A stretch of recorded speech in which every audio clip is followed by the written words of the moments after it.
Good morning, class. I am your facilitator for the course Digital Techniques for Fostering Participation of Social Groups, especially women, in the protection and promotion of diversity of cultural expressions. My name is Fred Awaah, and I'm teaching you, facilitating this lesson from Accra, Ghana, where I am a resident. Today we will be looking at a specific topic, that is digital tools for promoting African culture. Now, you know our culture has been preserved from generation to generation through oral tradition, and that has been the key way of preserving our culture since the days of old. And it doesn't look like we are getting all of the cultural activities right because oral tradition sometimes there are alterations and forgetfulness. So this course basically is supposed to tell us a number of the digital tools that are available for preserving African culture. Now, I can imagine that a number of you are already beginning to think what are digital tools. Uh, Basically, we're looking at non-analog tools that are used to capture still and motion pictures, videos as well, for the purposes of keeping for future generations. So the objective of this particular lesson, the objectives are only two. It's a very short lesson, and because it's an introductory one, I'm going to keep it very short.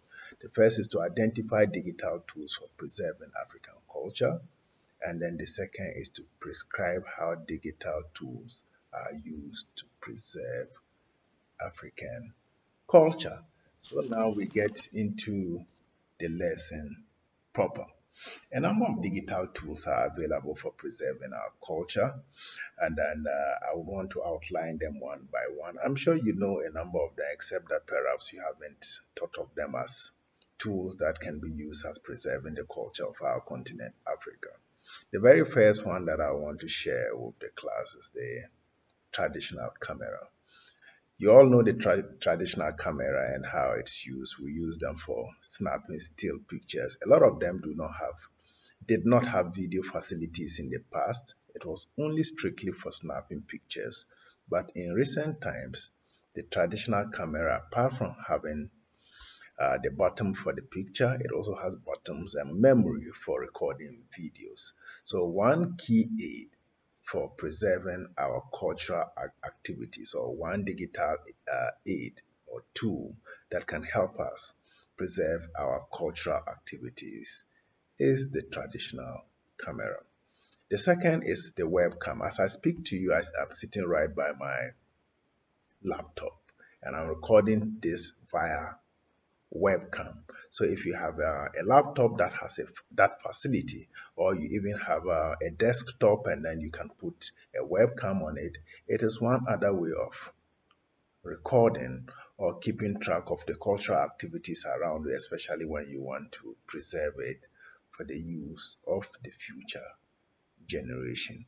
Now, the very common one which we all have but do not perhaps think of it as digital method of preserving our culture is the mobile phone. The mobile phone has a memory for storing videos, for capturing and storing videos. It also has a memory for capturing and storing pictures. So your weddings, your outdoorings, your funerals, any cultural activity within the confines of Africa, the mobile phone can be a tool of capturing it for the purposes of what we will be discussing in lesson number 2. Also, in areas where the cultural activities are perhaps outmoded but still they are being practiced, and you think that there's need for preservation of such, a tool like the spy camera can be used. A spy camera is any camera that can be affixed in any part of you, disguised as some other object, but it has a recording facility for both pictures and videos. It can be a shared button, it can be a pen, it can be a pen drive, anything that can capture video and pictures. So such cultural activities like female genital mutilation, which is outmoded, uh, tribal marks, which is outmoded, and worst case scenarios, human sacrifice, which are not supposed to be in existence, if there's need to capture that. Of course, perpetrators of such activities will not allow you to use your mobile phone, neither will they. You'll be endangering yourself if you try doing that. So the webcam, the spy cam or spy camera can be a good tool in that instance. For a lot of instances, also when you have large weddings, large outdoorings, large funerals, in your compound, you can install the CCTV cameras, which captures every moment or every activity of the cultural festival, or cultural activity that is within the the place where you find yourself. Now, I want us to take a little break, just 2 seconds, and when we come back, we'll have a little demonstration.